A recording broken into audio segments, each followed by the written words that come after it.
So hello guys, welcome back to my channel. दोस्तों, market आज फिर से 17,000 और 39,000 के ऊपर क्लोज हो गया, निफ्टी और बैंक निफ्टी रिस्पेक्टिवली। तो कहीं ना कहीं एक आंख में चोरी चल रही है। बार बार मार्केट 17,000 के नीचे जाने की कोशिश कर रहा है, लेकिन बायर्स थोड़े से स्ट्रांग होते जा रहे हैं। बायर्स दोबारा से उसको ऊपर लेके आके क्लोज कर देते हैं और यही चल रहा है 3-4 दिनों से। अगर डेली चार्ट पे दिखाऊंगा तो एक रेंज में चल रहा है बैंक निफ्टी। निफ्टी ने कल जिस तरह की कैंडल बनाई थी, जिसके बेस पे मैंने भी 2 लॉट कैरी करे थे, लेकिन मार्केट इतना ज्यादा गैप डाउन ओपन ही नहीं हुआ, बल्कि gap down gap up open हुआ थोड़ा सा। ये जो यहाँ पे मैं सुबह वेट कर रहा था, जैसा आपने मैंने सुबह सुबह वैसे तो अपडेट कर दिया था आपको टेलीग्राम चैनल पे। यहाँ मैं वेट कर रहा था, यहाँ जब ये कैंडल अगर क्लोज हो जाती है तो मैं शायद इसको कैरी कर लेता आगे। लेकिन क्योंकि हमें दिख रहा है साहब कि यहाँ से स्ट्रॉन्ग विक आई है और यहाँ पे बायर्स एक्टिव हो रहे हैं, तो हमारा पोजिशन में बनना कोई बनता नहीं था। तो अगर मैं अपनी पोजीशन की बात करूं तो जीरोधा में हमने कुछ 2100 के आसपास प्रॉफिट कमाया है। और सारा जो सारा प्रॉफिट जो लास्ट ट्रेड है उसके बेस पे आया था। जैसा कि आपको पता है, मैंने आपको अपडेट किया था कि मार्केट में बहुत बार ऐसा होता है कि जब भी मार्केट में देखो, मार्केट में ये एक आप हॉरिजॉन्टल लाइन बनाओगे, ये वाला स्विंग लेवल आपको मैंने बताया था 38,900। मैं बार बार बोल रहा था कि जब अब मार्केट जब तक इस रेंज में है, एक मैंने अपर लेवल आपको 38,900 बताया था, लेवल लोअर लेवल मैंने आपको 38,700 बताया था। मैंने कहा था जब तक इस रेंज में है तब तक कोई ट्रेड मत करो, उसके बाहर निकलने दो। और मैंने आपको पहले भी बताया है कि कभी भी मार्केट के जब स्विंग लो शिफ्ट होते जा रहे हैं ऊपर, तब और ऊपर के जो हॉरिजॉन्टल लाइन है वो सेम है, तो मार्केट दूसरी या तीसरी बार निकालेगा ही निकालेगा। तो यहाँ पे यहाँ तक ये वाला प्रॉफिट जो ये वाला जो मूव हुआ था, ये मैंने कैच करा था यहाँ पे, और जहाँ पे ये इस प्रॉफिट के ऊपर दौलत हमारा 2100 का प्रॉफिट हुआ। अब स्टॉक की बात कर लेते हैं। अब स्टॉक में 2545 का प्रॉफिट है। लास्ट में पोजीशन कैरी करने की सोच रहा था मैं कि एक कॉल की पोजीशन कैरी कर लेता हूँ, जस्ट बिकॉज ऑफ एक्सपायरी मैंने नहीं करी। ये हमारा 342 का प्रॉफिट है, कल की पोजीशन का है, जो कल हम कैरी करके गए थे 2 लॉट। मॉर्निंग में 1200 के आसपास का प्रॉफिट तक गया था ये, लेकिन अल्टीमेटली 342 रुपए की छोटे मोटे प्रॉफिट के आसपास कॉस्ट टू कॉस्ट मैंने निकाल दिया। अगर आप ओवरऑल प्रॉफिट की बात करोगे स्ट्रेट में, कल हमने 342 पे लिया था, 321 पे निकाला। ये दिन का पीएनएल है, लेकिन ओवरऑल इसमें 1000 के आसपास का लॉस हुआ हमारा। बाकी ये दोनों दो हैं, ये दो 75-75 क्वांटिटी में 2 स्कैल्प लिए गए थे, तो इस केस में यहाँ पे कोई 2,500 का प्रॉफिट था। तो यहाँ 2100 2,500 ठीक था। 4,000 की रिस्क होती है मेरी दिन की, तो ठीक ठाक अपडेट था। अब मार्केट में आगे की बात कर लेते हैं कि आगे क्या हो सकता है। अब सबसे पहले हम चलते हैं बैंक निफ्टी के चार्ट पे। अब सबको डिलीट करते हैं और डेली चार्ट पे चलते हैं। अब डेली चार्ट पे अगर आप देखोगे मार्केट में काइंड ऑफ ये जो 3 दिन की रेंज या 4 दिन की रेंज बनी हुई है, ये वाली रेंज देखोगे, इस रेंज के ऊपर सब कुछ निर्भर करता है। अब ये वाला जो जोन है पूरा रेसिस्टेंस का जोन है, और कल अगर यहाँ से निकलता है तो बहुत स्ट्रॉन्ग शॉर्ट कवरिंग हमें देखने को मिल सकती है। बट मुझे उम्मीद इसकी कम है कि ज्यादा बड़ा हमें मूव आएगा, लेकिन हमें यहाँ तक एटलीस्ट 49,500 को टेस्ट करना चाहिए एक बार, क्योंकि यहाँ पे जिन्होंने शॉर्ट किया था उनके एसएल हिट कर सकता है मार्केट। ठीक है, तो ये रेंज हो गई हमारी डेली चार्ट की। साथ में अगर मैं डेली चार्ट में पैटर्न की बात करूँ तो अभी इन्फॉर्मेशन है, मैंने आपको 2 पैटर्न बताए थे कि या तो मार्केट इस तरह से एक हेड एंड शोल्डर बनाएगा, या फिर मार्केट यहाँ से एक डब्ल्यू टाइप का पैटर्न बनाएगा। अभी डब्ल्यू टाइप पैटर्न होता दिख रहा है, लेकिन अगर मार्केट जब भी जिस भी दिन इसके नीचे आएगा, आप देखो यहाँ पे ध्यान से देखो, 3 दिन लगातार सेम लेवल होल्ड किया है मार्केट ने, तो यहाँ बायर्स एक्टिव हो रहे हैं। जब भी ये टूटेगा तो हमें एक बहुत अच्छा खासा 2 बड़ी कैंडल देखने को मिलेंगे, और आराम से ये वाला जो लो है ये टेस्ट हो जाएगा। तो सारा गेम बायर सेलर्स का ही होता है मार्केट में, तो आपको चार्ट रीड करना आना चाहिए, किस तरह से रीड करते हैं। ठीक है, 15 मिनट के चार्ट पे चलते हैं। अब हमें कल किस तरह रीड करना है, जैसे हमने बताया, हमने पहले रेंज मार्क कर लेता हूँ मैं उसकी। ये जो हमारी हाई ये जो हमारा हाई लेवल बार बार रेसिस्टेंस कर रहा है उसकी मार्क करेंगे हम रेंज। ये हमारा लेवल है 39,200, जस्ट सेकंड, 39,270 के आसपास का ये वाला जो हाई है, ये वाला मैंने मार्क किया है। या इसको मैं थोड़ा सा ये 2 दिन के हाई कर लेगा। ओके, तो 39,200 के ऊपर हम बाय करेंगे। अब 15 मिनट के चार्ट पे चल के इसके टारगेट भी देख लेते हैं। अब यहाँ पे आप देखोगे 200 पे क्या हो रहा है, मार्केट में ये सारे रेसिस्टेंस जा रहे हैं, तो सिर्फ एक रेसिस्टेंस बचेगा ये वाला। तो पहला टारगेट हमारा इसका जो हाई है यही रहेगा, 320 के आसपास का। अगर ये ब्रेक होता है तो दूसरा टारगेट हमारा क्या रहेगा, दूसरा टारगेट हमारा रहेगा ये वाला जोन, 370 के आसपास का। ये क्यों, क्योंकि मार्केट में ये देखो, ये अच्छा खासा मार्केट में एक कंसोलिडेशन जोन था, ये भी ब्रेक हो जाता है तो लास्ट जो टारगेट रहेगा हमारा 39,470 या 500 तक का। बट रिमेंबर कल एक्सपायरी है, तो बिल्कुल भी कभी भी ऐसा मत करना कि आप सारा पैसा लगा दो। मेरी थोड़ी लिमिट ज्यादा रहती है एक्सपायरी पे, मैं 10,000 तक की लॉस की लिमिट रखता हूँ। लेकिन इसका मतलब ये नहीं है कि मैं पूरे 10,000 ऐसे रैंडम ट्रेड करके दे दूँ।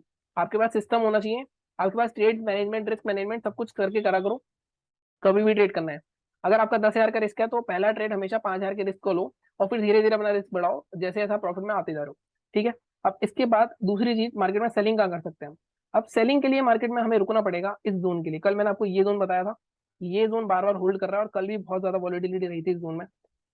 तो इस जोन की सबसे पहले हम लोअर रेंज मार्क करेंगे, और लोअर रेंज हमारी 38,850 के 800 के आसपास की। जब मार्केट इसके नीचे निकलेगा तभी हम ट्रेड करेंगे, उससे पहले ट्रेड नहीं करेंगे। वैसे तो हम एक लेवल और मार्क कर सकते हैं 38,900 का, बट मैं आपको सजेस्ट करूंगा हम 800 के नीचे सेल करें, एटलीस्ट ये स्विंग ब्रेक हो जाए। टारगेट यहाँ पे हमारे क्या रहेंगे अगर सेलिंग करते हैं, टारगेट हमारा फर्स्ट रहेगा 38,670 के आसपास का, ये वाला स्विंग है। ये ब्रेक होता है तो मार्केट में ये नीचे गैप पड़ा है, कल एक्सपायरी भी है, तो काफी चांसेस हो सकते हैं सेकंड हाफ में अगर मार्केट ने ये तोड़ा तो कम से कम इस गैप को फिल करने मार्केट को आ सकता है, तो आपकी एक जैकपॉट एक्सपायरी हो सकती है अगर, ठीक है। लेकिन हम on a safer side second level क्या रखेंगे, 38,550 के आसपास का टारगेट रखेंगे। ये साइकोलॉजिकल लेवल है, अगर मार्केट इसके नीचे आ गया तो 100% ये गैप फिल करने आएगा, तो कल अच्छी खासी एक्सपायरी मिल सकती है, बशर्ते जिस तरह मार्केट क्लोज हुआ है ऊपर की साइड तो थोड़ा मुश्किल लग रहा है, क्योंकि यहाँ से मार्केट को काफी नीचे आना पड़ेगा। अगर मार्केट गैप डाउन ओपन हो जाता है तो उसके चांसेस थोड़े बढ़ जाएंगे, तो चांसेस ऊपर जाने के थोड़े ज्यादा है और नीचे जाने के थोड़े कम है, क्योंकि काफी अच्छा खासा बॉटम मार्केट ने बना लिया है। फिर भी मैं थोड़ा स्केप्टिकल हूँ कि कल एक्सपायरी है तो ये ट्रैप कर सकते हैं। अगर अभी बात करें तो 17,050 के आसपास ग्लोबल मार्केट चलते हैं, तो 50 पॉइंट के आसपास गैप डाउन है। तो जैसा भी होगा, अगर मार्केट गैप डाउन ओपन होता है तो इसके चांसेस ज्यादा हो जाएंगे, लेकिन अगर मार्केट फ्लैट की बजाय गैप अप कहीं ओपन होता है, कहाँ पे गैप अप अगर 39,300 के आसपास ओपन होता है, तो ये बहुत स्ट्रॉन्ग रेसिस्टेंस है, तो यहाँ पे हम एक सेलिंग की अपॉर्चुनिटी देखेंगे अगर हमें इसी तरह का कोई रिवर्सल पैटर्न देखने को मिले, इस तरह की कैंडल यहाँ पे रहे। लेकिन अगर हमें ऐसा कुछ नहीं मिलता है तो यहाँ पे रेंज का वेट करो, जिस साइड ब्रेक करेगी उस साइड अगर ऊपर जाएगी तो 39,500 तक का टारगेट, नीचे जाएगा तो ये गैप फिलिंग तक का टारगेट हम ले सकते हैं, ठीक है। ये बात हो गई हमारी बैंक निफ्टी की। अब चलते हैं हम निफ्टी के एनालिसिस पे, थोड़ा साइड करते हैं इसको। देखो, अब निफ्टी में भी आज सेम चीज हुई, एक तरह से मार्केट 16,950 का एक मार्केट ने जोन बना लिया है, तो ये आज कल के लो के पास से ही सपोर्ट लेते हुए मार्केट ऊपर गया, ठीक है। हमारे लेवल्स के बीच में घूमता रहा मार्केट, हमने कल बात करी थी एग्जैक्टली सीधी सीधी कि मार्केट 17,100 200 के ऊपर या जब जाएगा तभी बाय करेंगे। कल हमने क्या किया था अगर आपको याद हो, हमने एक ट्रेंड लाइन बनाई थी इस तरह की, और हमने कहा था कि जब प्रीवियस स्विंग ब्रेक होगा, जो कि उस केस में 17,200 के आसपास आ रहा था हमारा, तो हमने 200 के ऊपर बाय करने के लिए कोशिश करी थी, 262 300, लेकिन ऐसा कुछ नहीं हुआ, ट्रेंड लाइन ब्रेकआउट नहीं हुई। अब आगे इसमें क्या कर सकते हैं, आज वाले लेवल ही निफ्टी में हमारे कल काम आ सकते हैं। जस्ट वन थिंग आपको सोचनी पड़ेगी कि एक्सपायरी पे आप बिल्कुल भी ओवर लेवरेज मत होना, ओवर लेवरेज हो जाते हैं लोग, ज्यादा क्वांटिटी लेने लग जाते हैं लालच के कारण, और उसी वजह से बहुत अच्छा खासा लॉस कर देते हैं, तो ये चीज बिल्कुल भी मत करना एक्सपायरी पे, आपको हमेशा बोलता हूँ, ठीक है। अब इसको किस तरह से टैकल करना है, इसका तो आई थिंक हमारा बिल्कुल सिमिलर है। 17,200 के ऊपर बाय करेंगे, 262 और 300 ये हमारे कल के लेवल से एक्टिव रहेंगे। यहाँ पे एक ट्रेड और दिखा जा सकता है, अगर आप देखो यहाँ पे शार्प एक सेलिंग आई है, तो अगर मार्केट फ्लैट ओपन होके 1700 के आसपास ओपन होके अगर ऊपर जा रहा है तो यहाँ पे बाय हो सकती है 200 तक के टारगेट के लिए, लेकिन 50-60 पॉइंट ही है।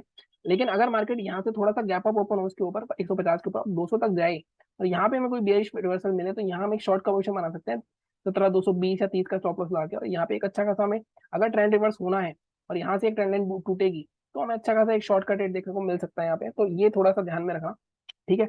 ये हमारी बात होगी बाइंग की। अब सेलिंग कहाँ करनी है, अब सेलिंग के लिए अगर फ्लैट ओपन होकर नीचे जाता है तो ट्रेंड लाइन है, लेकिन मैं हम क्या करेंगे, हम प्रीवियस स्विंग के नीचे करेंगे। प्रीवियस स्विंग अब मार्केट में ये वाला जो जोन आप देख रहे हो, ये जोन देखो, अब इस जोन के नीचे मार्केट जब आएगा 1700 के नीचे, तब हम ट्रेड कर सकते हैं। टारगेट हमारे क्या रहेंगे, टारगेट हमारा फर्स्ट तो ये स्विंग रहेगा 17,037 के आसपास का, अगर ये निकलता है दूसरा तो दूसरा हमारा 16,950 के आसपास तक का टारगेट रह सकता है। कल अगर मार्केट ने 16,950 कल तोड़ दिया, थोड़ा गैप डाउन हो गया 17,000 के आसपास, जो कि दिख रहा है 17,050 के आसपास ओपन होगा, मार्केट नीचे जाता है और 16,950 तोड़ देता है, तो हमें एक अच्छी खासी जैकपॉट एक्सपायरी देखने को मिल सकती है, क्योंकि 16,892 16,832 तक का आराम से मार्केट लेके आ सकता है। अगर इसके डेली चार्ट की बात करें हम, तो मैं एक बार डेली चार्ट दिखा देता हूँ। तो अभी एक ट्रेंड लाइन होल्ड कर रही है सिर्फ इसको, वो की है जो कि ये वाली है, ये ट्रेंड लाइन होल्ड कर रही है। अगर मार्केट इसको तोड़ देती है तो हमें एक काफी बड़ा करेक्शन देखने को मिल सकता है अगेन, जो कि 16,400 एटलीस्ट 16,400 ये जो गैप्स पड़े हुए नीचे ये गिफ्ट फिल करने के लिए जा सकता है, ठीक है। तो बहुत ही दिमाग से ध्यान से हमें ट्रेड करना है। गैप अप होगा तो मैंने आपको बता दिया, गैप अप कहाँ पे 17,200 के आसपास ओपन होता है तो सेलिंग के लिए देखेंगे, इसके ऊपर कहीं ओपन होता है तो फिर रेंज का वेट करना पड़ेगा, जिस साइड भी ब्रेक करेगी उस साइड हम ट्रेड कर लेंगे। लेकिन अगर मार्केट नीचे जाता है, अभी गैप डाउन दिख रहा है, लेकिन अगर मार्केट यहीं कहीं ओपन हो गया इस ट्रेंड लाइन जो मैंने बनाई है इसके नीचे कहीं आता है 17,100 के नीचे हमारा लेवल है, 100 के नीचे हम ट्रेड करेंगे 17,037 और 16,949 के टारगेट के लिए। बट अब यहाँ देखो ये आपको 200 पॉइंट दिख रहे होंगे, मतलब 150 पॉइंट दिख रहे होंगे, तो मैंने हमेशा बताया 50 पॉइंट 60 पॉइंट के आसपास निफ्टी में प्रॉफिट जरूर बुक करना। एक्सपायरी में प्रीमियम्स बहुत वॉलेटाइल होंगे, तो अगर आप नहीं झेल पा रहे हो तो एक्सपायरी को ज्यादा क्वांटिटी में ट्रेड करना, रिस्क उस हिसाब से मैनेज करना अपना, ठीक है। तो ये थी आज की एनालिसिस, देखते हैं कल बायर स्टेप हुए हैं आज या फिर कल बाइंग एक्सपायरी रहती है, तो जैसा भी होगा कल पता चल जाएगा। All the best for tomorrow. बाकी चैनल को इसी तरह सपोर्ट करते रहो, सब्सक्राइब करो, टेलीग्राम चैनल ज्वाइन कर सकते हो, वहाँ पे अगर आपको एक्सपायरी जो भी मेरी अपडेट्स होती हैं स्क्रीनशॉट होते हैं वो आपको देखने हैं। Thank you so much.